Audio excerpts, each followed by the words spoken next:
Mwaramutse nashaka mvuge ku bintu byo guca amafaranga gukora amafaranga kuri zino mbuga mwitangurukana bumenyi canke social media. Mbo nkunze gutangura ku kintu bita disclaimer no kuvuga jewe ntabwo ari vyo bintunze siko kazi nkora sindi mu professionnel donc ndi nk'umu amateur. Ico ni kimwe. Ica kabiri aha nigenda bija ko sinari nje kubwa amafaranga nubwo ndayarose ntoyagisha kumwe ndaja kubishikako jewe nagiye kuri YouTube ntangura nk'usemera abantu bati nubiza no kuri Facebook bavyumvirize njanjaho ariko ico nshaka kumenyesha nuko there is no easy money. Okay, umuntu avuga ngo amafaranga aroroshe ngo bigenje kuca kuriya uwabagomba kukwiba nta kintu na kimwe uzoronka amafaranga utabize akuya. Ushoboye gutombora roto birashoboka mugabo ibintu vyinshi niyo ubona umenga biroroshe uri hanze ushitsemo ugatangura kubikora usanga bitoroshe. So iyo biba vyoroshe buri muntu abari umumiliyonere abo muntu abari mutunze no kuvuga ntushobora kuzuraja kuri Facebook uvuga utwo wishakiye cyane kuri YouTube uvuga upostinga nonchalantly ngo uzotinda bivanamo amafaranga. Abantu bavanamo amafaranga bikabatunga abikora full time akora nka business niko kazi kiwe kandi benshi nk'uko ibintu byinshi babimeze abafise tara runaka nico tumubona nk'aba comedian bamwe bahora aho kuja kuri stadium bakaja kuri kamera canke umuririmbyi aho kuja kuririmba encore muri concert akaririmbira kuri kamera canke umumenyesha makuru aho kuja ku radio akamenyesha amakuru kuri Facebook. Abo bantu bararonka amahigwe y'ukoresha zatara bari basanzwe bafise bakazishira mu mbuga ngurukana bumenyi. Bojero nafise nk'iyo tara sinoraba ngo kidumu ngo yabaye umutunzi kwera Facebook ngo najinoca ba umutunzi. Sinzi wa wundi muhizi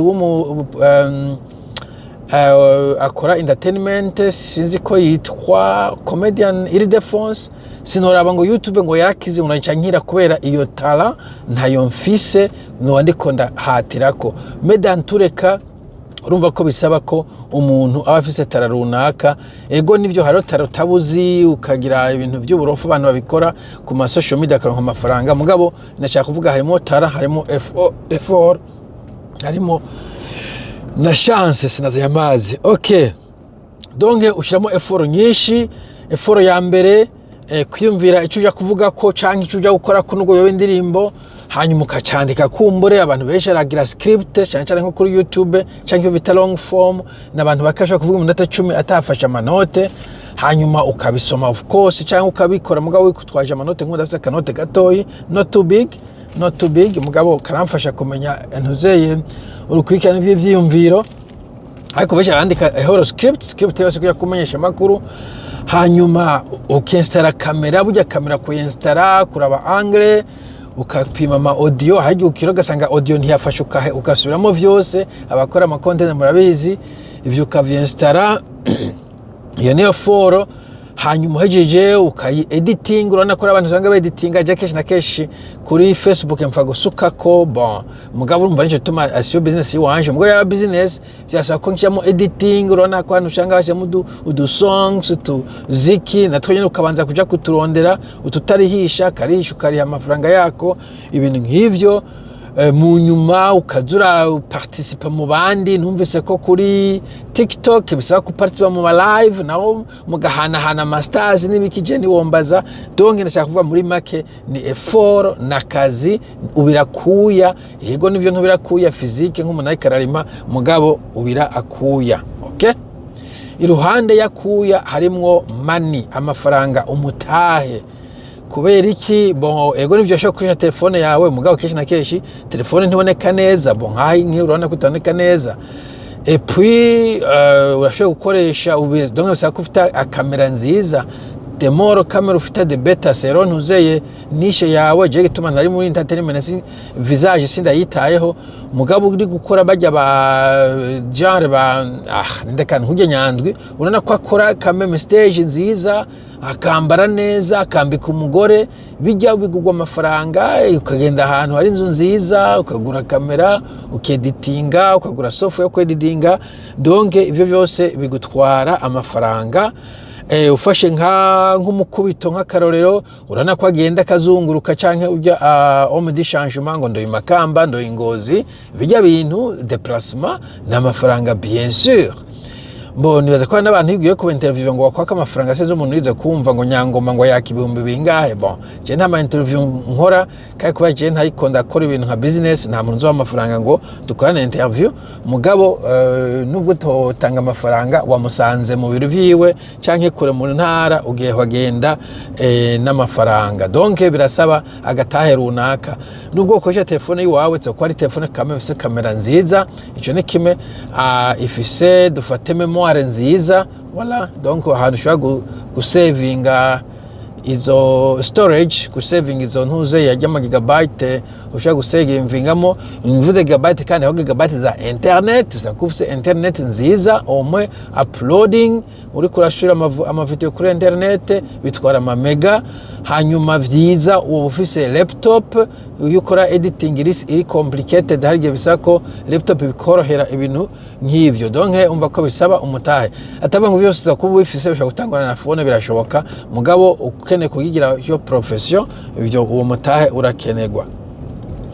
Hanyuma ikindi ukeneye content ukeneye ibintu nkuko nabivuze bon harimo ibintu uvuga ntihagire umuntu aza kumviza n'umwe okay nkuko nyene ubona n'ubundi twebwe hari video ukora kandi ntibivana effort washizemo bivana ntumenye nico vyavuye ko ntumenye ibijya kwenteresa abantu washobora gukora video iri serie wikokoye hakaza abantu 10 wafata ikindi ukabona ibintu bitagira akamaro hakaza abantu umuriyoni. Je naratangaye video nakoze zabonye ama views menshi nagiye ahantu hari birabish ibintu si birabish ibintu nyine bariko barata abantu ba ibintu byo mu mazu bikoresho byo mu nzu batagikoresha ndabifoto ndabigira video vyarose abantu benshi gusumvya izi video nkora nagize script nitonze nashize mu bwenge kandi zifasha abantu donc you never know ngivyo ndava kubishira ko juste nzi ko nta kamaro bifise kuko mba nabuze ico nkora ariko mugobora ndiko ndizungurukira nkazabona ibinaho biri donc ntumenya ikizoguha ama views enfin nshaka kuvuga ko donc bisaba effort nyinshi kandi hagiye ushamo effort nturonke reward nturonke agashimwe. Bo ama video rero keshi na keshi mwese murabizi iyo ugiye kuri internet ugiye kuri YouTube ugiye kuri Facebook uburondera kimwe mu bintu bibiri cyangwa utomba ukabisangamwe vyose kimwe uburondera information abantu benshi ni information cyangwa kijanye n'ico education reka nje kuraba ingene woduza video kuri YouTube ngini education peut-être cyangwa informational mu Burundi havugwa maki c'est pas ivyo numvise makamba nibiki donc wewe uri kurakora zo video ugomba guhitamo eske ngomba abantu kubaha information iyo information barayikeneye iragezweho je ne sais pas iruhande ya information hariho entertainment information education abishize hamwe hariho entertainment kubanezereza bo entertainment nta ama views menshi kora abantu baba bararambiwe n'ubuzima bakeneye kwitamba gatoyi mugo entertainment navyo bisaba ko uri natural entertainer bo je nubwo notamba mu maramara ndimvye mu maramara ngize ibindi by'uburofa mu ntuka ngo wamuzehe wewe washaje ico kigorgi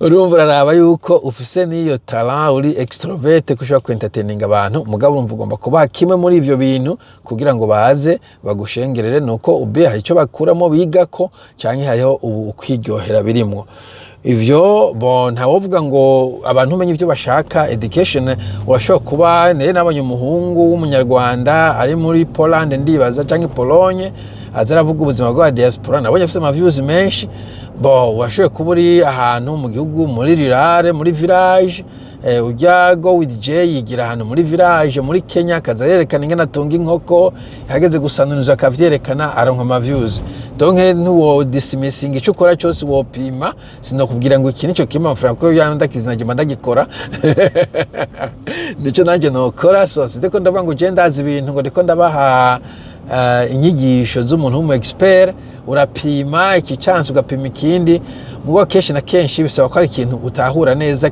utazuriniga cyane cyangwa ushoboye nkuko nabwiye je ngiye gutamba vraiment vyonanira canke buze ngo ku bintu vy'imodoka vya mekanike nta kinda biziko mugari mu mekanisho cyo gutangura YouTube ukavuga uti boy imodoka kugira ntihera amavuta wo bigenza uku, imodoka igukwamiye ko wo bigenza uku, uronda mu mekanike mu bazibazi ibindi nibi di n'importe quoi, usanga ari abantu bari intéressé kuvyumviriza. Icyo nishaka kuvuga en fait abantu benshi hari abashaka ivy'imodoka, ivyo gutravelinga, ivyo gutwara, ivyo kurima, ivy'ubworozi. Donke kuri YouTube usanga famille ingene zibayeho, kuri YouTube usanga hari ico bita genre canke niche nyinshi cyane, genre canke niche nyinshi cyane, genre mugabikoresha mu bitabo, niche nyinshi cyane. Urahitamo iyo ubona kumbure uba comfortable kandi woronka content uguma uproduza continuellement, kuko ugiye nk'ahantu je naze kwira travel videos mugabo na travelinze umwaka umwe cyandarinde umwaka nasubiriye, hanyuma undi mwaka umva ico gihe abantu bari biteze ko uvuye muri Brazil ucuja muri Argentine ukacuja muri Amerika ukacuja muri Asia ugacutangwa guhagarara, abantu bace baheba bakaja kuraba undi muntu aguma ari continuellement a travelinga. Done kuraba yuko ivyo bintu zishobora kuzoguma ubivuga ukomeza ubivuga. Bon, hanyuma kandi nkuko navuze umva nta garantie muri ibi bintu nugutomboza mugabo nkuko nabivuga nkunze kubivuga bavuga ngo le fruit c'est le succès de trois, le succès c'est le fruit de trois facteurs: le travail, le talent et la chance. Donc harimo chance ariko gukora ko you have to kufise talent birafasha kucukorana niyo talent yawe.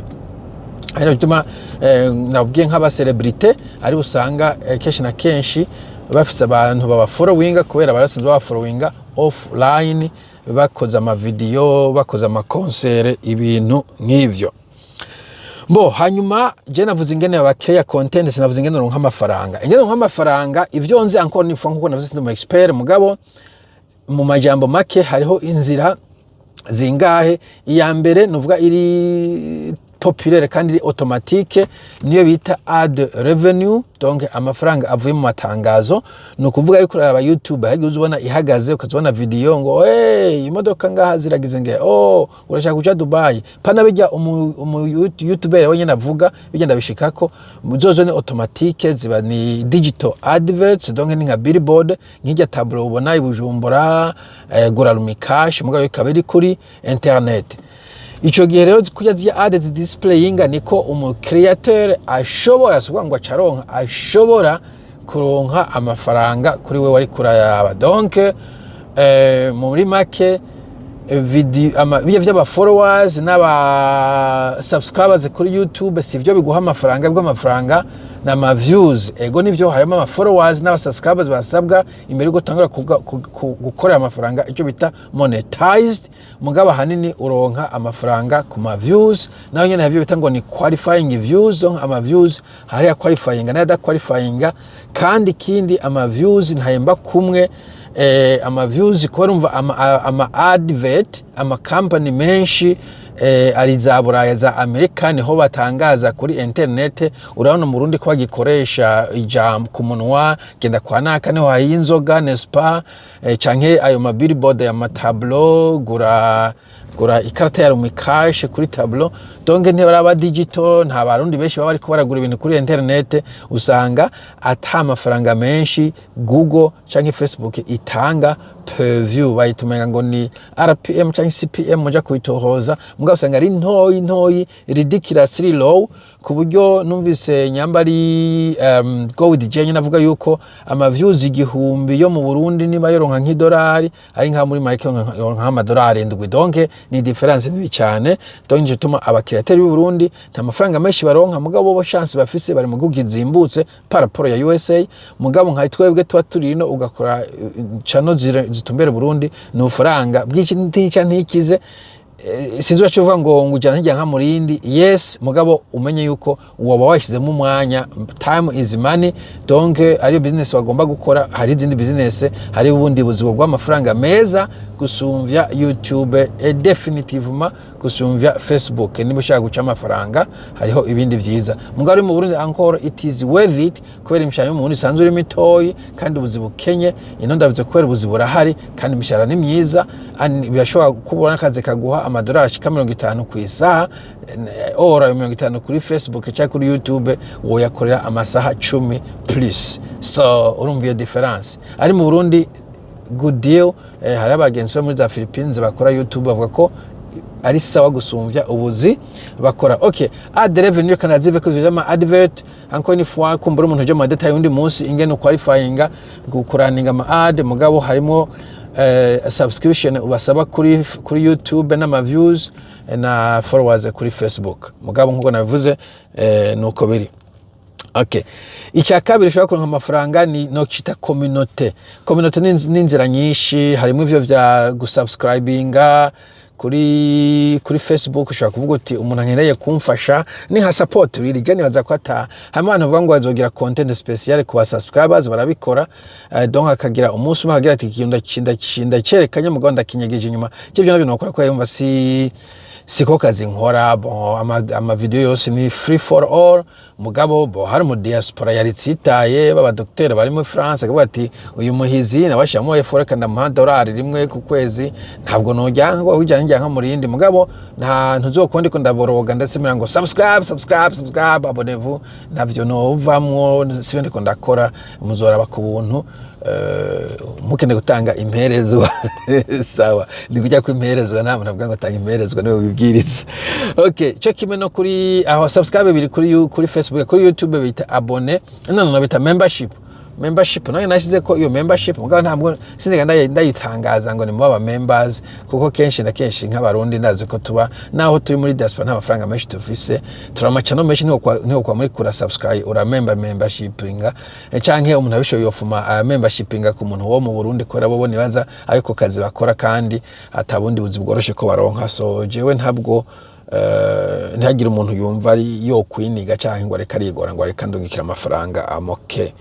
So nge ivyo bibaho, hari n'ibindi nyene muri community ushobora kurungika amafaranga icyo bita Patreon, hariho buy me a coffee, hariho PayPal, ibintu byinshi ushobora kurungika amafaranga umu YouTuber, mugabo ivyo bikora abanyamerika bafite amafaranga menshi, abarundi wowe uri kurabagora. En principe neza ko hari ikindi kintu amafaranga ujya gukora mu Burundi gusumvya kuyaha umu YouTuber nka Semerera. Bon, uvuye muri community umva cyambe navuze ntuzeye ad revenue ajya amatangazo, ikindi community arizo naje muri community mwashaka kuvuga ivyo vya abone, Patreon n'ibindi. Hanyuma hariho sponsorship uvugana ni company, c'est pas Superbat, bajya ntuba ngo Superbat, burya Superbat babahe nk'ijana agenda muvuga uko. Okay, cyanke sinzi hori travel nayo nyine ndayumva mu macano amwe burya bayatanze amafaranga. Bo mu Rwanda uzakumva hari ibyo bakubyishi, urashaka kubaka inzu cyangwa gura imodoka mu Japan, yuranga kandi 5 icyenda 10 ijya ababaye amafaranga. Sorry guys, ikinyarwanda kiraryoje kumviriza. Alright, donc ivyo bibaho muvugana n'umuntu akakuha amatangazo kayamusomera cyangwa ukayacishamwo, pretty much old school niko n'amaradio kera niko amaradio n'amateleviziyo yakora. Uzokumva bavuga utuntu tumeze nk'udukino nk'udusketch, mbega umwana wa muguye makaye oya liberation there, donc hajya babarisha amafaranga. Mbo hari n'ikindi bita affiliate canke affiliate marketing canke affiliate links. Nko kuri Amazon iyo ushizeho baraguha link, ugiye kuri Amazon waciye kuri iyo link, uwo muntu yaguha iyo link akakura ko maki amfete ni nka commissionnaire, nijya commissionnaire y'ikirundi antuka dufate nkuko kuntu muri hama passport mukaca ku commissionnaire mukamuha 300 asipoze ko agende mu commissionnaire passport kabigugwa kuri internet nkavuga ni uklikinze ngaha. Okay, iyo ni for example. Donc nk'ubu je nanditse igitabo nkagomba kukigurisha kugira ngo abantu benshi kibashikire, donc ngurisha amakopi menshi ndashobora kubwira umuntu nka umukubito ngiyi link umuntu azogura igitabo kuje kuri link yawe nzoguhamo 10 2% ça dépend. Donc iyo niyo affiliate link canke affiliate marketing. Navyo nyene nkuko navuze ko ya mu Rwanda benshi batagura ibintu byinshi kandi batagura online, navyo nirwa ndajamo ngo affiliate link, ariko naziya Sky Scanners nama mvuga zirafise affiliate link nayo nakoze. Mugabo uguze indege uciye kuri Sky Scanner nagorungikiye noronka ko makeye, mugabo ntavyo nakoze jewe kubera nta mwanya muri sanzwe ufise kukorera gukurikirana. Uzanga udurado 5-10 ugasanga effort yo kubishiramo nawe bihuriye na effort yo gushira umwanya mu bindi bintu bijanye na affiliate. Ariko bita stores naco sitakimenyera, mbwa nabyo usanga umuntu nk'ama t-shirt ibintu nyene akadesign ikintu akagurisha ibintu mu bisanzwe abantu bakamugurira. Ivyo ntavyo nabyo nyene ndakora, mugabo abanyamerika abazungu bafise ibifaranga vyinshi ivyo navyo barabikora. Bo ikindi yero ushaka kugurisha ibintu direct, niba ukora nk'umushatsi canke je no sais pas, waje gukora YouTube kugira ngo uzurabwira abantu ko ufite ibyo bintu baze kukugurira. Umuntu akoze command ukamuronga icyaje ukagura muri link kuri website yawe, ibintu nk'ivyo. Mugabo nsubiye inyuma, ibintu bikomakomeye niyo ad revenue bakurikije ama views amwamwe. Nibaza ko ivyo bikomeye cyane. Ibindi ku barundi nibaza ko na sponsorship nibaza wakuze cyane, harimo aba company aguha amafaranga wavugira ibintu, mugabo nubwo buryo ushobora kurankomo amafaranga kuri social media. Medantureka kugira ngo ni resume bisaba effort idasanzwe, ntabwo ushobora kubigira nyene nonchalant ngo uzobona amafaranga yizanye. Kandi nta mahirwe arimo yuko uzoronka n'amafaranga, uzoronka n'igitigiri gisabwa kugira ngo utangure kuba monetize kuri ivyo vyama views n'ama subscriber n'ibindi. Mbo icanyuma nashaka kuvuga, hari umuntu yakambwira ngo ndamugurire YouTube channel canke ibintu nk'ivyo. Ntuze wihute kugura channel ya YouTube ngo nukubonamo ama subscribers. Nta muntu numwe guhemba kubera aba subscribers, bahemba kubera ama views. So ico gitumye ayigurisha hariho impamvu, ashobora kuba ariyo yaterateranije, ashobora kuba yaguza abo subscribers n'ibiki, mugabo ntibigire ubona ama views. So ugomba kugura YouTube channel harimo risk yuko uzoruzinga, kuko ikindi nk'ubu ngurishije iyi semerera yanje, uwo muntu yoza harimo abantu baza kwera ndisemera ko bankunda izuru canke amatama canke iki. None we urafise izuru nk'irigi wanje uri kuye okay. Donc ntabwo nubwo yagize success uyimuguriye ntabwo wawe izoba success, ariko nanjye izojyanje basha. Bo ico nico nagomba kugabisha ugiye kugura YouTube cyangwa Facebook ngo nuko nyiri ko basubscribe benshi ntibahembera ku subscribers cyangwa ku followers, bahemba ku ma views. Donc nukuraba yuko ayo ma views ahari d'abord, hanyuma yuko uzoya maintaininga, which is hard. Biragoye mfite ko abantu benshi barashima brand, burya abantu bajya kumva Chimamanda ni kujya avuga ari Chimamanda, uyiguze usuzovuga kujya Chimamanda avuga probablement not. So ntabwo ugura YouTube ya Chimamanda uzocuronka ama views Chimamanda ronka, n'abandi benshi kwa buri muntu abari unique. Hari abantu bajya kumara bakora bashimye star yiwe, wowe uyiguze iyo star yiwe ntuyishobore ntumaintaininga ama views nkayo maintaininga, nubwo yoba yaronka amafaranga we ntawe usubira kuronka. So sivuze ngo ntimugura ama YouTube channel nubwo kandi okay naco mfite cyo gusanga ivyo bintu biri contre nuzeye amategeko ya YouTube n'ibiki babiromarse canke na ntuzeye babiromarse bakayugara uje kuyigura. Ikindi mu kuyigura uyigura gute, kubona abarundi tuzocizerana cyane, uzi gute ko ataguha fake izina hanyuma nawe agasigarana yindi zina utarabimenya neza, uje kuyikuma amafaranga cagenda kaca kurokinga out ntuso no kuyikoresha kaca zigusha ku wundi. Donc muri make keba nayo kugura ibintu nta kintu uri kuragura babita ngo ni vanity metrics. Donc ibintu byo kwerekana gusa ngo mufisa aba followers, mugabo atari kuvuga ngo necessairement uca bitranslatinga mu ma views canke navyo ari ma views bice translatinga mu ma dolari. Vyiza niyo wokujije iwawe organique. Donc ubonye organique yukanani gukuza no kuvuga ko probablement udafise what it takes pour l'instant. Ushobora kugenda ukagira training, si uvuga ngo umuntu avuka azibi canke biriya. Muri ico gihe bina kutafise ibihagije pour so mumala kugira ngo ushobore kuraninga iyo channel canke iyo Facebook page. Voilà, video ndende kumbura washe kumva jusqu'à la fin. Merci beaucoup. Hari umuntu ambwiye ngo sivuga ko kuri YouTube ngo ni musubscribe, bantu b'Imana ubishoboye do it, subscribe, abone, like, share, all those things. Sawa, muge munsi mwiza. bye bye.